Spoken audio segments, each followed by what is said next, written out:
AB6. AB6. The CrossFit tournament. Yeah.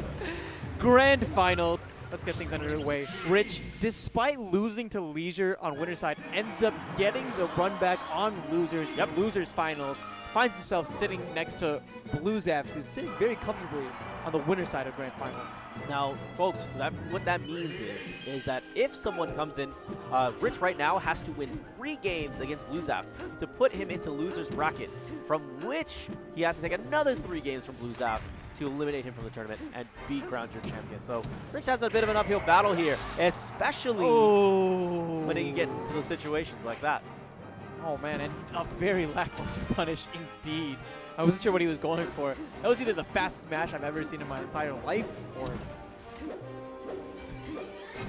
Back airs. There's the rest again.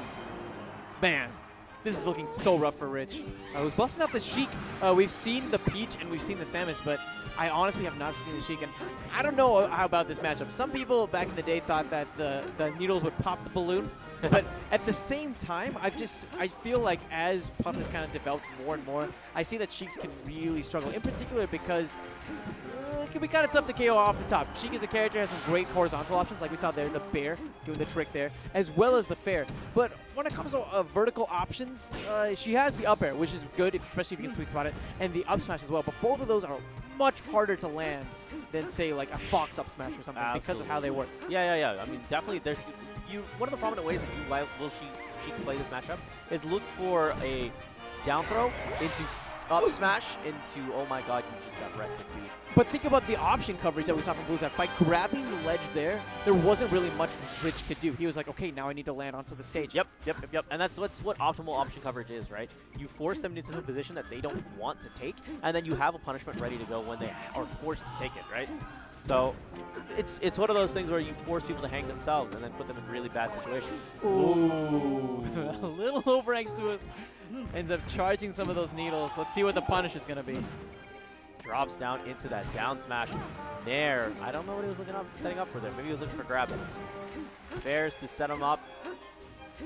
And this is what's so powerful with Puff, is that aerial mobility.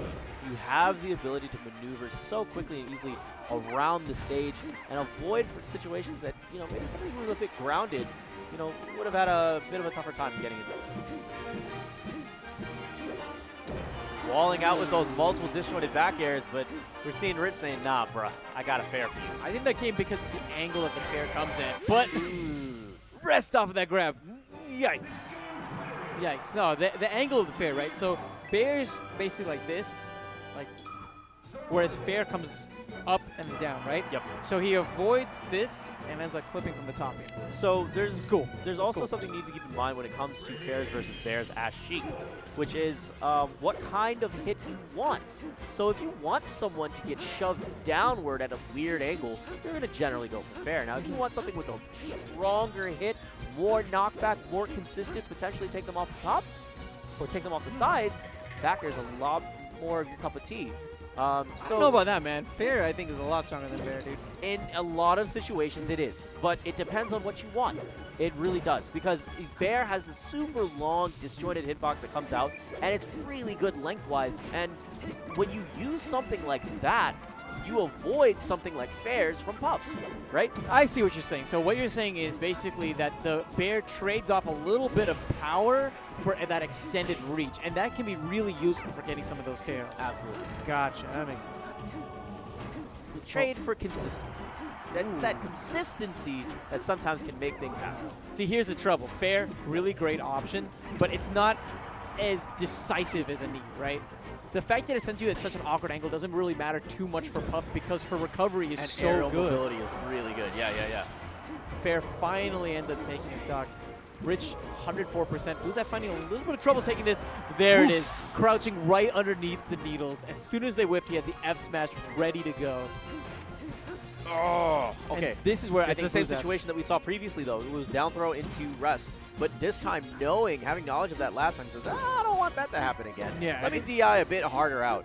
I think that the percentage was a little bit higher as well before it happened. I need to play bluezaft. Closer to the 50s. I need to play bluezaft in this matchup. Wow. Because this is what a Puff is supposed to look like. So ambiguous. I love it. Not throwing out an aerial preemptively. Coaxes in the tech and then ends up punishing so magnificently. Pushing his way back on, uses that fair. Ooh, okay, Pound is really good, guys, because it comes out, has great priority, but what's really strong is that it shoves them behind you. And if you're coming back onto the stage, you could potentially throw them off stage and be like, all right, let me back here. Let me fair you a little bit. Let's see where this leads. Oh, bluezaft. Crouch like that can be very tricky. I think what he wants to do is maybe do something like a short hop sort of needle, because that second that it kind of pops someone up allows you to connect with a future follow-up, say like a quick F tilt or something like that. Yeah, absolutely. But because he's squatting down super low profile, those hits aren't really coming. Yeah. But that's the beauty of the aerial needle versus the grounded needle, right? The aerial needle comes out at an diagonal angle. Yes, yeah. Correct. That's also where fairs can work out as well. Because puffs like to say crouch like that and the fair comes up to down, it ends up swatting them away far enough and actually clips them while they're crouching. But enough about angles and stuff. We're going to talk about the fact that bluezaft on the verge of getting another game under his belt. Can't really call this just yet, though. Jab into fair is going to make it so that Rich is at least brought it back to a one-stock deficit. But you know that bluezaft, he's not afraid to use that rest. So that, I'm kind of scared of down smash. Because if you down smash and Puff just crouch cancels it, you could potentially get walked forward on and then have more damage from it. But percentages have now creeped up a bit higher. And now we're looking for bluezaft to continue to try to wall out. He's not having a really good time doing it at the moment, though. Because of these good down smashes, because of these high bot knockback moves and needle placement, bluezaft isn't able to move in freely against Rich at the moment. Ooh. Jab reset into rest. You got to tech those, man. You got to tech those. bluezaft is so good at getting those jab resets. God, I love this character. So much fun to watch. Perhaps a character swap for both players. Same with Samus. Samus versus... Samus Marth is just awkward. Samus Marth is just awkward, but Samus Puff.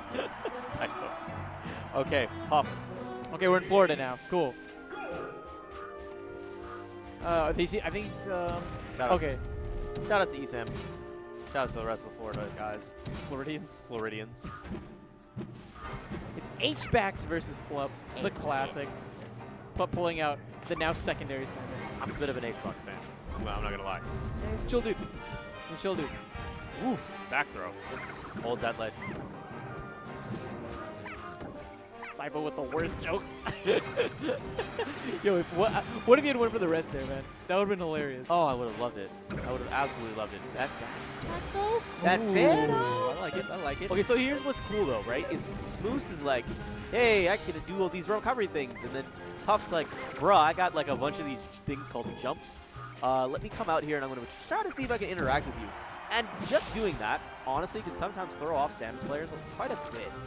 Because they're not used to it. It seems like such an oddball thing. Why you're telling me I should practice against something that, you know, it's going to come out here and interact with me. It seems kind of odd, right?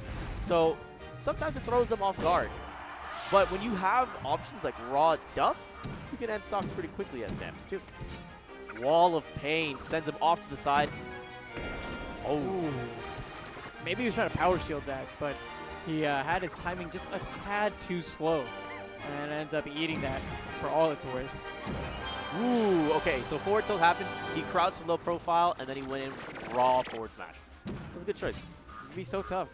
So tough dealing with like a crouched Puff. So tough to deal with Puff.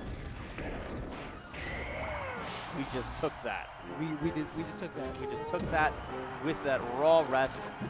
And now he's forcing his way back down. This is so it's difficult, right? Because this character has a lot of this character has a few anti-air options. Here in particular, what fun thing is with Samus, when you up B in the middle of the stage, you land on the top platform and it can immediately act out of it. But you're not gonna get that chance. He knew how F smash heavy he was getting, especially as his percents were creeping up. So all he did was just land next to him and crouch. Waited for it to whiff. Gets the rest. Gets the tournament. bluezaft, crown your champion here at AB6. That's what it is.